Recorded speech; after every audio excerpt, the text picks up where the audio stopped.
It works every time I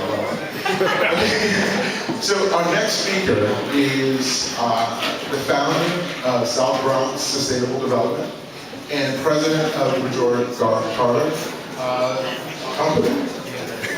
And in her own right has reshaped the way that we think of urban green, urban sustainability, and has truly made her mark on this community as well as the South Bronx. And I am honored.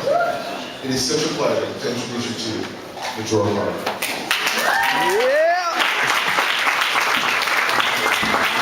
Uptown St. Joe's greetings, alright? Anyway, okay, first of all, it's getting a little late, people getting a little punchy, so I need you to do me a favor. Alright, so let's just work out some tension, just have the rest of the day, roll your shoulders back, okay? Roll a little forward. I see some people not rolling shoulders. Okay, it's for your own good, you'll thank me later. Forward, little neck roll. Now, put your arms way out, wiggle your fingers. Turn and face someone. Anybody, turn and face somebody. Now, give them a great big hug. Because this, my people, is all about the love. Is it not? All right. So again, I'm Majora Carter. I did in fact found an organization called Sustainable South Bronx 7 years ago, and I got to basically, where's Peggy? So I can look at her when I say this. That I got to see and hear people like Peggy talk about what environmental justice actually is. Understanding that, the bottom line is that no one should have to bear the brunt of lots of environmental burdens and not enjoy some environmental benefits. And I think we all know that race and class will tell you exactly where you find the good stuff and where you find the bad stuff, right? So it was my distinct honor and privilege to actually start one of the country's first green job training programs, where we literally took folks that were considered completely just given up on by society. In particular, people that had records and people that were unemployed, and we taught them in the skills of ecological restoration. They became ambassadors of urban forestry and brownfield remediation, and they understood that we could alleviate poverty and clean up the environment at the same time. That was some part of the early beginnings of the green jobs movement in this country, and I'm so thrilled to be a part of it. We also, I moved on from the nonprofit world and started my own organization, the Majora Carter Group, where we're going to be working around the country, helping other organizations, municipalities, business leaders, community groups in different regions around this country understand the value that they have in each other, that if they work to create social, environmental, economic, and spiritual goals, that everybody's stock rises. Not just some people, everybody's. And that's what the green economy can actually do for all of us. But I'm here because the real business is introducing one of my heroes, Carlton Brown. And it's so interesting that, amen. So interesting that some of the things, we're supposed to be paying lots of attention to right now, that Americans are being told that we do. Things like the economy, obviously, and let's say terrorism, and even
and gentlemen, Carlton Brown is a crucial part of that promise. He was green long before green with the big fat quotes became cool. As a matter of fact, Carlton was building affordable housing because he understood the importance that people really wanted to feel proud of where they lived and that they should feel that way about it. Carlton's been a mentor to me long before we even met. And he's inspired, I believe, a generation of people to feel and really believe things like you don't have to move out of your neighborhood in order to live in a better one. That one should expect that it knows that environmental justice is civil rights in the 21st century. That he knows that it is really not just possible to actually embrace your inner capitalist, but actually do well by doing good. That you can help people and not hurt people with your work and still make a really, really good living with it. Carlton has taught us all, I believe, that there are opportunities in the work that we can do and show that we can bring lots of other folks along with us. He's building the kind of housing that I wish, and I'm sure many of us wish that we'd grown up in. Carlton has showed us that we need to have access to, through the development and understanding that environmental justice is what we all deserve and require as our lives, that we have access to clean air, that we have access to healthy and affordable food, that we have access to clean water, that we have access to beauty in our lives. But y'all take a look around this room, okay? But just let's remember, people, that 40 years ago, or rather, this year, we commemorated the 40th anniversary of Dr. Martin Luther King Jr.'s death. And, the night before he passed, or was assassinated for a dream that he believed in and that we are all living. He looked out and saw that promised land. And, what he saw, do you think that he saw, poor Black and Latino, kids living in the country, living in an area, one of the world's highest asthma rates? Do you think he saw 25% of the world's incarcerated right here in the land of the free? No. What he saw wasn't black or white or red or yellow. What he saw was a future that was green for each and every one of us. Carlton Brown embodies that dream and is sharing it with all of us.